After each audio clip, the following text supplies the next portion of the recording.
আসসালামু আলাইকুম, আমি নাজমুল ইসলাম। আজকে নতুন একটা ভিডিও নিয়ে আপনাদের সামনে আসলাম। এটা হচ্ছে ব্ল্যাক কাপ।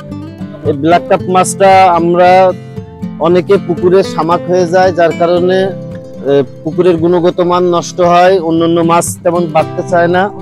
তখন আমরা বিকল্প হিসেবে এই ব্ল্যাক কাপটা পুকুরে ছাড়ার পরে এই মাছটা শামুক খায়। শামুক খাওয়ার কারণে পুকুর থেকে শামুক একেবারে কমে যায়, তখন আবার পুকুরের গুণগত মান ফিরে পায়।